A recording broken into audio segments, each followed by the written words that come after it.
कीजे कृपा की को श्री राधे कीजे कृपा की को श्री राधे कीजे कृपा की को सरे से किशोरी बयसे किशोरी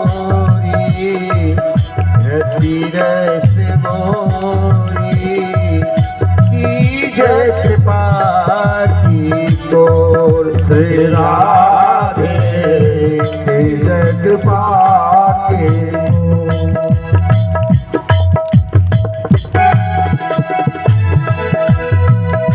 साधन हीन दिल में राधे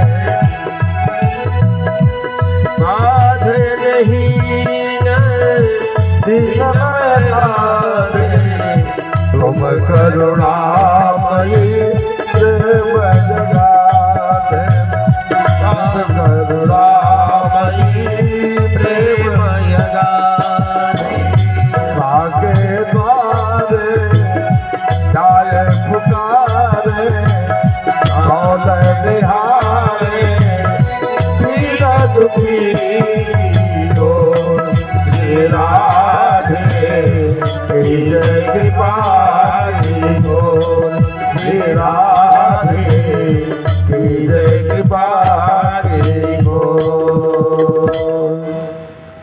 अब निवेदन करें हुआ क्या? हाथों बाएं अंग फड़कन लगे। जैसे निवेदन करी कि मैया का बायां अंग फड़कने लगा। माताओं का बायां अंग शुभ कारक होता है। मैया झुक करके माँ कात्यायनी को प्रणाम करती हैं। जैसे देखी तो मूर्ति है माँ कात्यायनी की, लेकिन उसमें छवि दिखाई दे रही किसकी? या तो श्याम सुंदर की।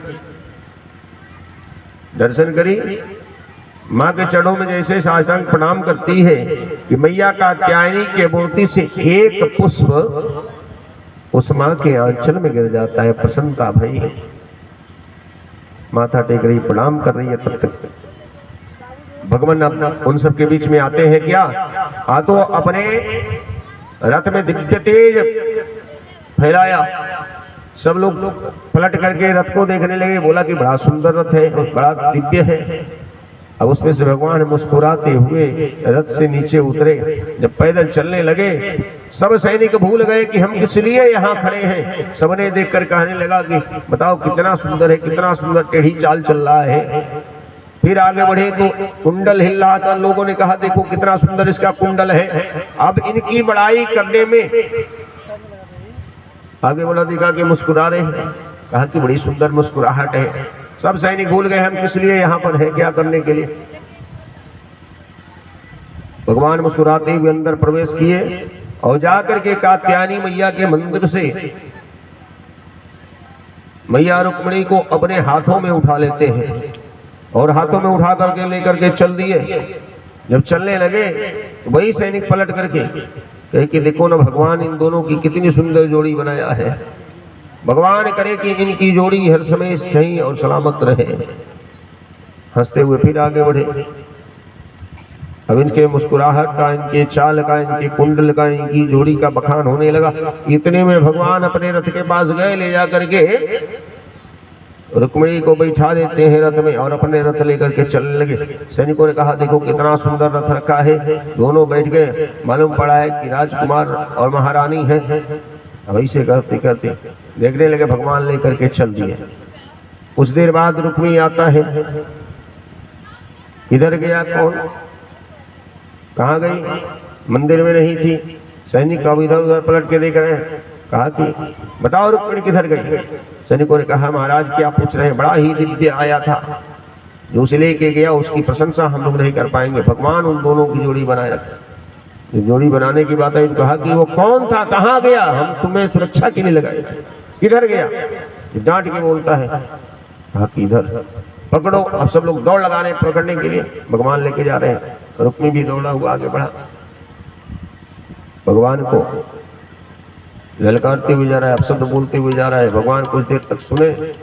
अब जो है रथ अपना रोक दिए इस रुक्मिणी को मारने के लिए। जैसे रुके, मैया रुक्मिणी ने कहा कि प्रभु कहाँ? तो देखो ये अपशब्द बोल रहा है, गाली दे रहा है, मैं इसे दंड दूंगा।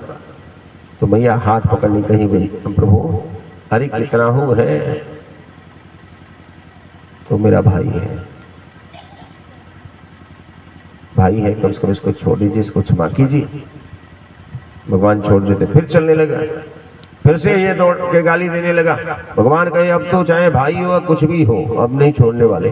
भगवान अब क्रोध में आकर के रथ से नीचे उतर रहे हैं इसे दंड देने के लिए। जैसे रथ से नीचे उतर रहे हैं दंड देने के लिए, तब तक सामने बलराम जी आकर के खड़े हो गए। बोले लाला कहाँ, क्या बात है? बोला भैया मैं इसे नहीं छोड़ूंगा, इसे दंड दूंगा। बोले इसे क्या दंड दोगी, क्या बात है, कौन है? कहा आप शब्द बोल रहा है। बोला आप शब्द बोल रहा है, गाली दे रहा है, ये है कौन? भगवान ने कहा इनका भाई है। कहा ये कौन है? कहा कि हमारी पत्नी होंगी, धर्म पत्नी रुक्मिणी। कहा ये धर्म पत्नी रुक्मिणी है, ठीक है, और ये इनका भाई है। बोले हाँ। कहा तो गाली तो सुनना ही बताओ कि भाई के सामने बहन को लेके जाओगे तो भाई क्या पूजा करेगा, गाली तो देगा ना? हाँ? अच्छा चलो ठीक है, इसका मतलब ये थोड़ी होता कि दंड दो। अगर ये गाली दे रहा है, ये तुम्हारी पत्नी है और ये इनका भाई है, तो भाई है तो क्या लगेगा तुम्हारा? भगवान ने कहा ये साला लगेगा। बलराम जी ने कहा कि अगर ससुराल में साला गाली नहीं देगा तो कौन गाली देगा? चलो ठीक है, समझाया बलराम जी महाराज। आगे बढ़ने लगे। महाराज भीष्मक को पता चला कि प्रभु आगे लेके गए। भीष्मक महाराज एक कुमकुम पत्रिका लिख करके भेज दिए भगवान के पास। कहा प्रभु हम जानते थे कि आपकी ही है, तो बस हमने कन्या मांगा था कन्यादान के लिए, एक बार बस मौका दे दीजिए ताकि मैं अपने हाथ से कन्यादान करूं। रुक्मिणी तो आपकी ही है, हमारी नहीं है।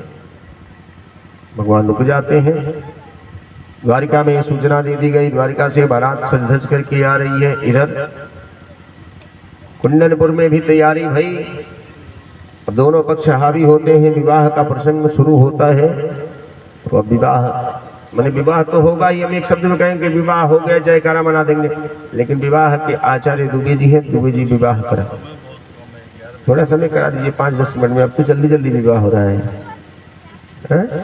पूरा रात जयमाला में बीत जा रहा है, लोग जब 3 बज रहा है तो कह रहे पंडित जी थोड़ा जल्दी करा दीजिए। तो आप हम भी कह रहे हैं कि थोड़ा जल्दी करा दीजिए बस।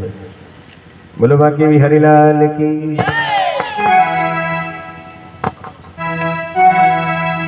आए भोजपुरी साहित्य